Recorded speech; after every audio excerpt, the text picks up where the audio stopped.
Hello friends, मैं Piyush Gupta smart study classes Garotha के इस ऑनलाइन बैच में आपका हार्दिक स्वागत करता हूं। और जो हमारी भारतीय राज्य व्यवस्था संबंधी सीरीज चल रही थी उसी सीरीज को आगे बढ़ाते हैं और आज हम देखने वाले हैं राज्य विधानमंडल को। तो राज्य विधानमंडल से संबंधित जितने भी प्रश्न हमारे एग्जाम्स में बन सकते हैं उन सभी प्रश्नों को इस वीडियो लेक्चर में कवर किया गया है। तो बने रहिए इस वीडियो लेक्चर के अंत तक। तो देखते हैं राज्य विधानमंडल को। तो राज्य विधानमंडल के अंतर्गत हमें 3 अंग दिखाई देते हैं, जिनमें से 2 अनिवार्य रूप से अंग होने चाहिए व 1 अंग हो भी सकता है व नहीं भी हो सकता है। परंतु हम लोगों ने संसद के अंतर्गत 3 महत्वपूर्ण अंगों को देखा था जो कि संसद के अंतर्गत आते हैं, राष्ट्रपति, राज्यसभा और लोकसभा। परंतु राज्य विधानमंडल के अंतर्गत 3 अंग होना अनिवार्य नहीं है। यहाँ पर राज्यपाल राज्यपाल और विधानसभा का होना अनिवार्य है और विधान परिषद हो भी सकती है और नहीं भी हो सकती है। विधान परिषद।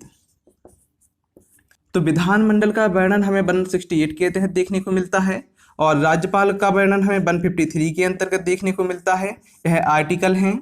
और विधान परिषद का वर्णन हमें आर्टिकल 169 और 171 के तहत देखने को मिलता है। और विधानसभा का वर्णन हमें अनुच्छेद 170 के अंतर्गत देखने को मिलता है। कहाँ? 170 के अंतर्गत देखने को मिलता है।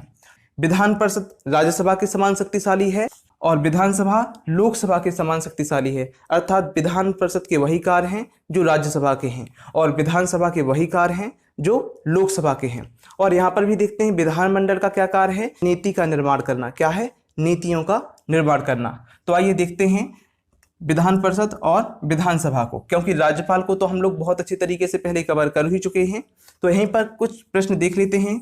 जैसे कि हम लोगों ने राज्यसभा में देखा था कि उसे हम उच्च सदन कहते थे और स्थायी सदन कहते थे, उसी प्रकार हम विधान परिषद को भी उच्च सदन व स्थायी सदन कहते हैं, क्योंकि यह कभी भंग नहीं होती है।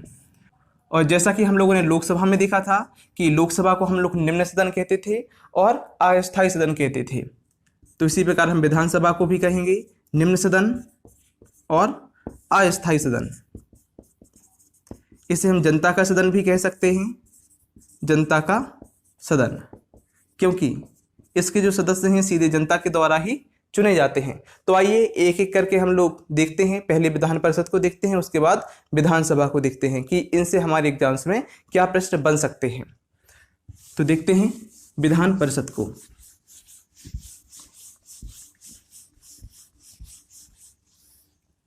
विधान परिषद, यदि आपने अभी तक राज्यसभा और लोकसभा संबंधी वीडियोस को नहीं देखा है तो आप पहले उसको देख लीजिए, तो आपको यह वीडियो अधिक समझ में आएगी। तो देखते हैं राज्य विधान परिषद को। तो इसके अंतर्गत हमें 2 अनुच्छेद दिखाई देते हैं, एक तो 169 और दूसरा 171। क्या है? 169 और 171। तो यहाँ पर 2 अनुच्छेद कैसे हैं इसको समझते हैं। 171 में तो हमें गठन के बारे में बताया गया है कि गठन कैसे होगा, और 169 में बताया गया है कि किसी राज्य में हमें विधान परिषद को लाना है या हटाना है। इसका वर्णन हमें 169 में देखने को मिलता है। क्या? किसी राज्य में यदि हमें विधान परिषद को लाना है या हटाना है, इस प्रक्रिया का वर्णन हमें कहाँ देखने को मिलता है? 169 अनुच्छेद के अंतर्गत देखने को मिलता है। तो आइए देखते हैं कि किसी राज्य में किस तरीके से हटाया जा सकता है विधान परिषद को या किस तरीके से लाया जा सकता है। इसके लिए हमें एक ही प्रोसेस दिखाई देती है। देखते हैं, उदाहरण के तहत देखते हैं। माना कि अभी उड़ीसा राज्य में विधान परिषद लाने की बात चल रही है। क्या? उड़ीसा राज्य में विधान परिषद को लाने की बात चल रही है, तो इसकी क्या प्रक्रिया होगी उसको देखते हैं। कि सबसे पहले तो उड़ीसा राज्य की विधानसभा में, कहाँ? उड़ीसा राज्य की विधानसभा में जो विधान परिषद लाने संबंधी प्रस्ताव है, क्या है? प्रस्ताव है, इसको 2/3 बहुमत से पास होना चाहिए।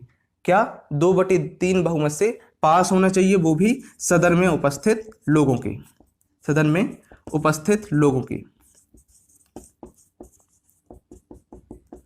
और साथ में क्या होना चाहिए? यह संसद के द्वारा भी पारित होना चाहिए, वो भी साधारण विधेयक से, अर्थात कि संसद के 1/2 सदस्यों के द्वारा इसे पारित होना चाहिए। संसद से 1/2 बहुमत से पारित होना चाहिए और जो राज्य विधानसभा है वहाँ यह प्रस्ताव 2/3 बहुमत से पारित होना चाहिए। यदि यह प्रोसेस पूरी हो जाती है तो उड़ीसा राज्य में विधान परिषद का गठन हो जाता है। यदि उसे हटाने भी है तो भी उसे यही प्रक्रिया अपनानी होगी। तो आइए देखते हैं और क्या प्रश्न बन सकते हैं इससे संबंधित हमारे। तो अभी मात्र 6 ही ऐसे राज्य हैं जहां पर विधान परिषद हैं। कौन कौन से 6 राज्य उनको देख लेते हैं। उत्तर प्रदेश, बिहार, महाराष्ट्र, कर्नाटक, आंध्र प्रदेश, क्या है आंध्र प्रदेश, और है तेलंगाना। तो उत्तर प्रदेश में कितनी सीटें हैं, तो 100 सीटें हैं जो कि सर्वाधिक हैं। कितनी हैं, 100 सीटें हैं जो कि पूरे भारत में सर्वाधिक हैं। क्या, उत्तर प्रदेश राज्य की विधान परिषद की सीटें सर्वाधिक हैं।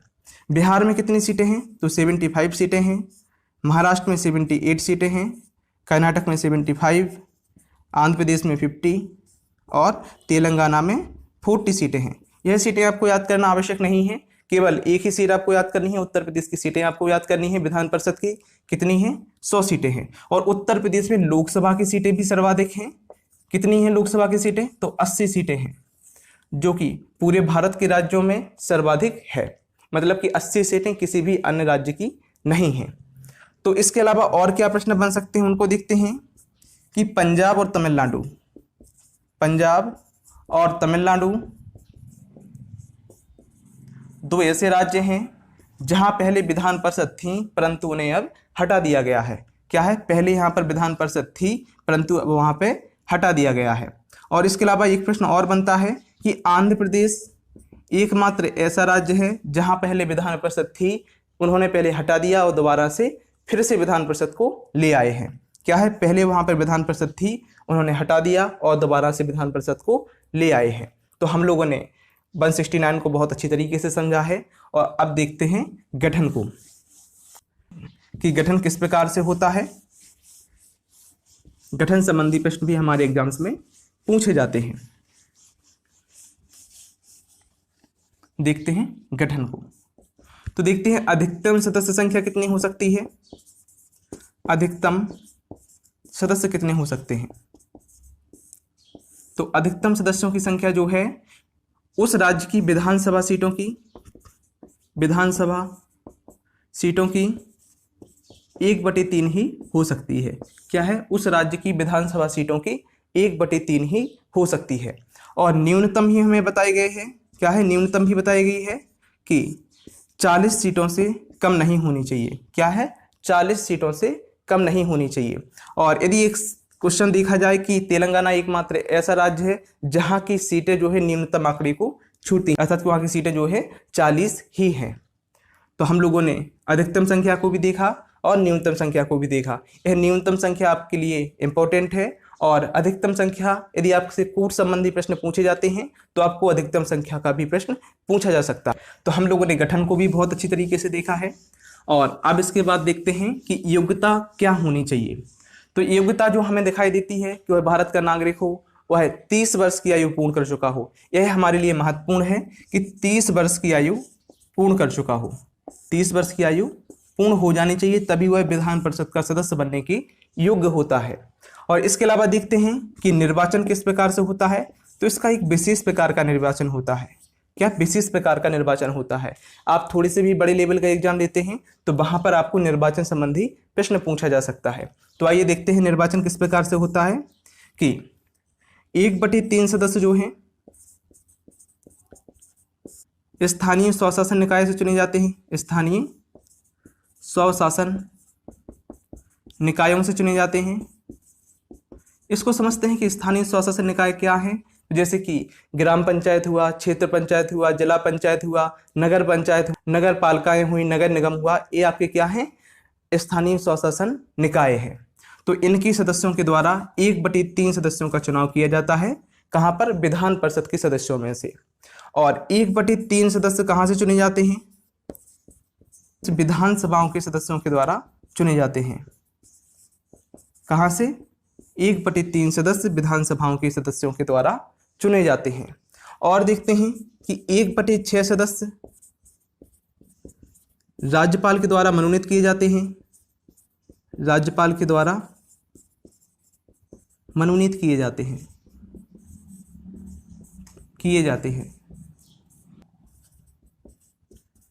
हैं।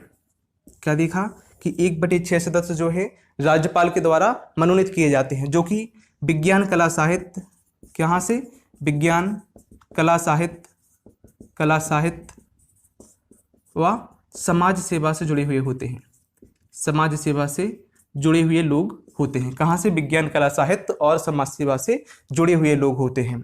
और हम लोगों ने यहाँ पर राज्यसभा में क्या देखा था कि 12 सदस्यों को मनोनीत किया जाता है राष्ट्रपति के द्वारा, जो कि विज्ञान कला साहित्य और समाज सेवा से जुड़े हुए होते हैं। और यहाँ पर राज्यपाल के द्वारा मनोनीत किया जाता है, क्योंकि यह राज्यों में है और वह कहाँ पर थे, केंद्र में है। तो राज्यों में कौन करेगा, राज्यपाल करेगा, और केंद्र में कौन करेगा, राष्ट्रपति करेगा। और इसके अलावा देखते हैं 1/12 सदस्य क्या है 1/12 सदस्य कहाँ से चुने जाते हैं, तो अध्यापकों के द्वारा चुने जाते हैं, अध्यापकों के द्वारा चुने जाते हैं। और सरकारी अध्यापक ही होने चाहिए जिनकी नियुक्ति 3 वर्ष पहले हो चुकी हो, अर्थात कि वो 3 वर्षों से पढ़ा रहे हों या अध्यापन का कार्य कर रहे हों। और 1/12 सदस्य जो हैं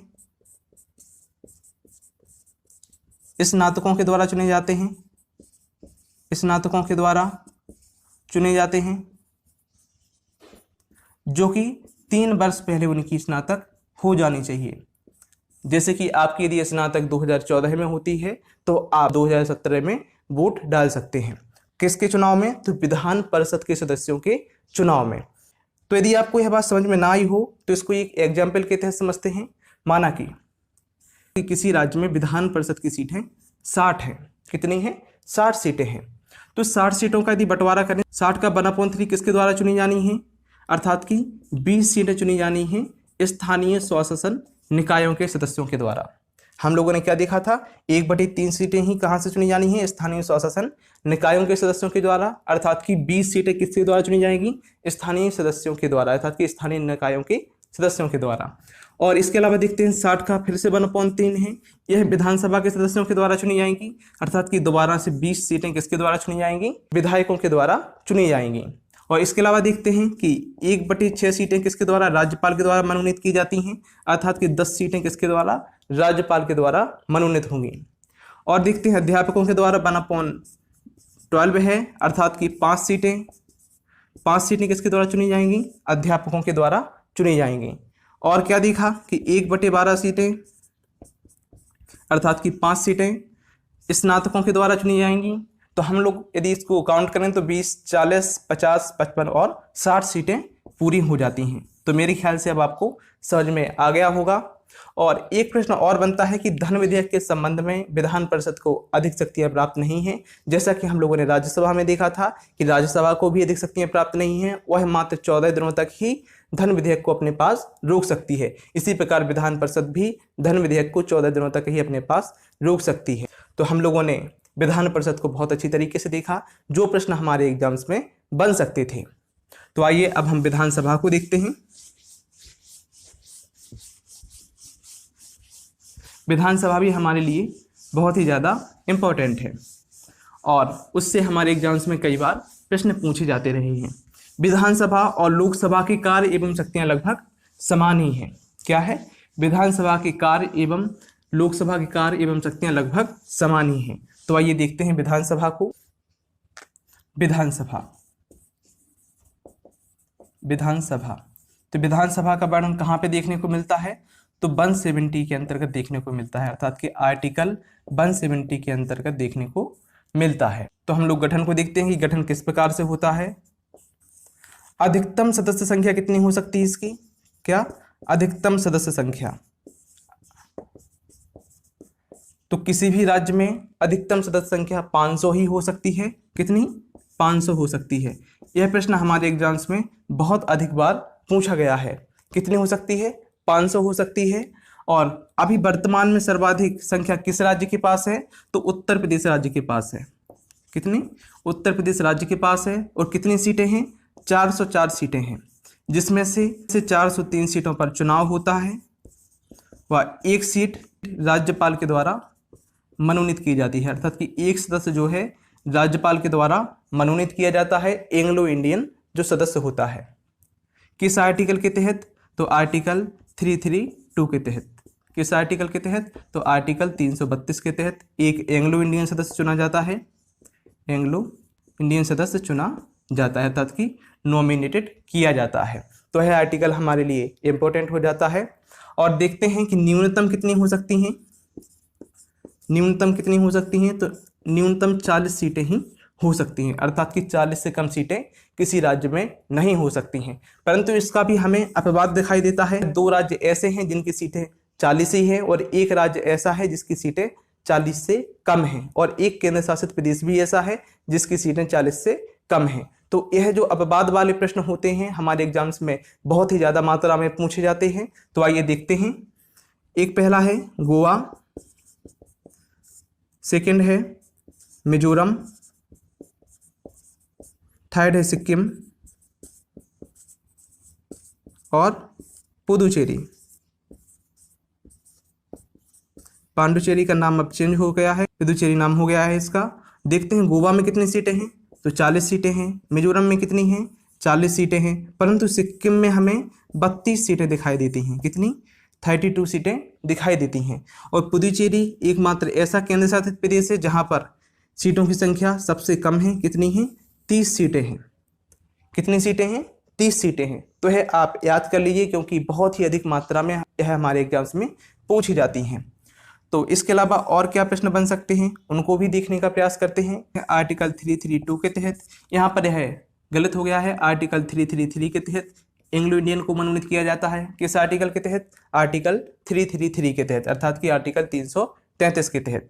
और इसके अलावा 332 को देखते हैं। तो 332 में SC एवं ST सीटों को आरक्षण दिया गया है। क्या है? SC एवं ST सीटों को आरक्षण दिया गया है जो कि राज्यों के अनुसार अलग अलग प्रदान किए गए हैं। क्या है? राज्यों के अनुसार अलग अलग प्रदान किए गए हैं। इसके अलावा और क्या प्रश्न बन सकते हैं कि गोवा एकमात्र ऐसा राज्य है जहां पर समान नागरिक संहिता लागू है। क्या है? गोवा एकमात्र ऐसा राज्य है जहां पर समान नागरिक संहिता लागू है। तो हम लोगों ने गठन को बहुत अच्छी तरीके से देखा है और अब हम देखने वाले हैं योग्यताओं को। देखते हैं योग्यता क्या होनी चाहिए। तो सबसे महत्वपूर्ण जो है 25 वर्ष की आयु पूर्ण कर लेनी चाहिए। 25 वर्ष की आयु पूर्ण होनी चाहिए। यही हमारे लिए सबसे महत्वपूर्ण योग्यता है। 25 वर्ष की आयु पूर्ण कर लेनी चाहिए।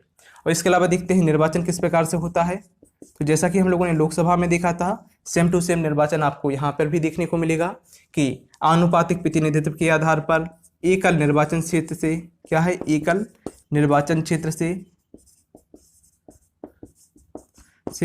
First past the post system के द्वारा प्रत्यक्ष रूप से किया जाता है। क्या है? First past the post system के द्वारा प्रत्यक्ष रूप से किया जाता है। इसको समझते हैं। हम लोगों ने लोकसभा में भी इसको देखा था। माना कि है कोई क्षेत्र है जो कि निर्वाचन क्षेत्र है, इसमें कुल मतदाताओं की संख्या 10 है। कितने मतदाता हैं? 10 मतदाता हैं। तो यहाँ पर एक मतदाता ने अपने मत का प्रयोग नहीं किया अर्थात कि कितने मतदाताओं ने किया होगा?